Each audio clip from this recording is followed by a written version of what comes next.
Okay, what I want to talk about is dyes and stains and the difference. The main difference is that pigments, can't even talk, sorry. The main difference is that stains have what we call a binder in them. Basically, think of it as glue that glues the pigment onto the wood, kind of sort of. In the case of like Minwax or any of your oil-based stains, typically it's boiled linseed oil. And what it does, the pigments in dyes, in stains, they remain a pigment, meaning that they don't dissolve. In dyes, they dissolve. That just like food coloring, they just completely become part of the thing. It becomes, there's nothing to bind. It's just, it's absorbed by the wood and that's it. Now, the other thing that you run into is with stains, many of them are combinations of a dye and a stain. Now, how do you know what you got? And you take, like, for example, Mohawk here calls this ultra penetrating stain.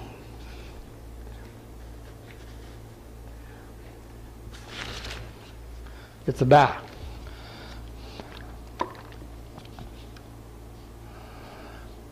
When I stick the stick in this without stirring it or doing anything, I have color.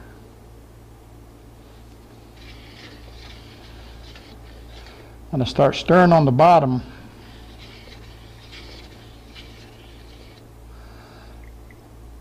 I'm not getting any goop.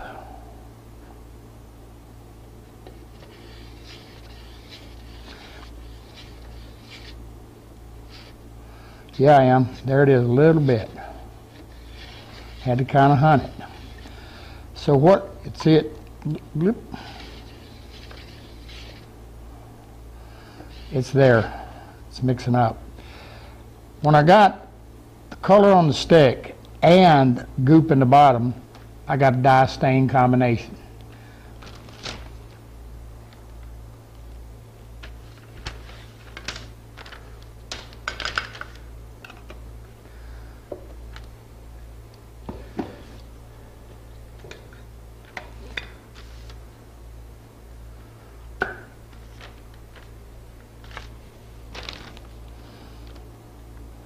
Got a dye. Goop on the bottom. I got a dye stain combination.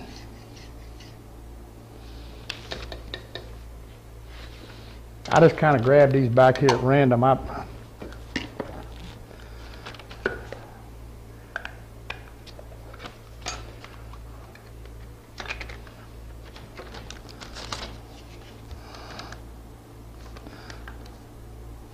All right, can you see how light colored that is?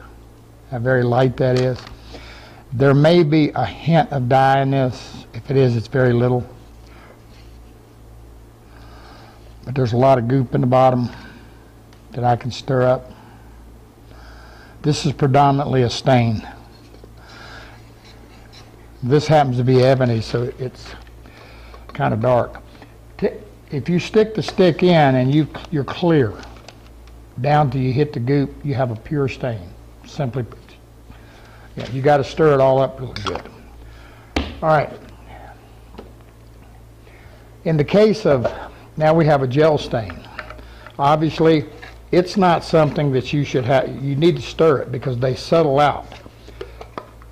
But because it's a gel, I don't know if I can show you this on top of it. When I say it's settled out, you're going to see some of the liquid come to the top. And you want to make sure that's mixed in really well. Now, in the case of the thinner oil-based stains, they are designed simply to be absorbed by the wood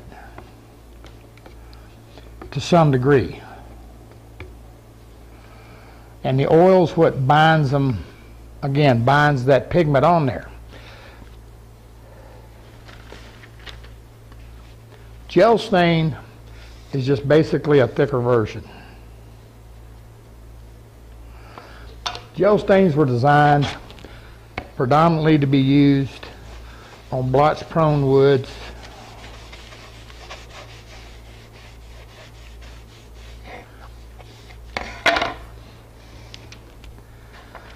because they have more, they're thicker, they have more binder, and they're designed to lay on the surface more so than be absorbed. Now, a dye, on the other hand, as we talked about, you're never going to have any goop. It always stays in solution. There's nothing. That's a dye, simply put. And in another segment where we look at the dyes, and when we're looking at dyes specifically, you know, in this case, we've got a ready-made dye. We've got the Mohawk, which is a ready-made dye. Then here's some WD Lockwood, and here's some Trans Tint that we mix our own dyes. And we're going to show you about that again in the one on the dyes. But this is just about the difference in them. Now, you can actually take an oil-based stain, for example, or dye, and you can add it to some oil to thin it, reduce it a little bit, but you have to stay within the oil-based parameters. A lot of guys will take and use it as a toner coat in a lacquer. I don't care for that. I don't like intermixing that linseed oil into the lacquer. I know it works, kinda, but I've had issues with it. I've had it fish out pretty bad. You're better off in something like that if you're going to use a toner coat, particularly with an oil base, is to use something like some Trans Tint or something. The other difference, and when you really start getting into it and you break it down to you know, we've got water-based stains, we've got oil-based stains, and in the commercial realm, you've got lacquer-based, acetone-based, whatever. The big thing is, particularly when you get into the oil base, you have to remember something. And that is that oil that's in there is going to seal that surface. So when you put a coat of oil-based stain on something, and then it's not quite dark enough or whatever, and you come back and you try to get it darker, it'll do it a little, but not much. And particularly if you have to use a pre-stain, because it seals the wood. I mean, I know many of you put a coat on and it wasn't dark enough, and you put the second coat and it doesn't do a whole lot of anything. The other side to it is it's predominantly oil in there. There's not a lot of pigment and in a lot of these stains. That again speaks to the quality of the stain. So it's something you just have to experiment with, but at least now you know the difference in a dye and a stain. Now, why is that important? Well, what's important about it, you can put as many coats of a dye on as you want, because there's nothing there to hinder the finish or anything.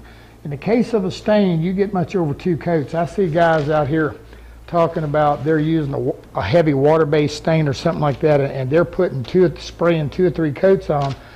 That's not a good idea, because what happens is there's binder in there, but it's not enough to make a finish. So what happens is you get a big, heavy concentration of stain on there, and then you come back and you try to put a top coat on. That top coat's not able to bite into the wood. Same thing applies with an oil base. And my rule of thumb is you put a coat of stain on, let it dry, put another coat on. At that point, you need to get a top coat on. You can't just keep piling it on. A dye, have at it, put all you want. But that's the main difference. The other thing is, before we leave this topic, oil-based finishes stains have been around forever. And they are probably one of the friendliest to use. They don't dry super fast, you have plenty of wipe time, and so forth, so on. When you get into the water-based products, they tend to dry a little fast, and so we've talked about that in other segments, but that's one of the big differences with them. So just know what you got, whether you got a stain, dye, or a combination. Now the question is going to be asked. In the oil one, where it's a true dye, it's actually an oil-based dye, can you just keep putting it on? Yeah, pretty much you can, because the oil is never going to let you get but so much on there. It's just not going to, it's not going to build up a big, huge barrier.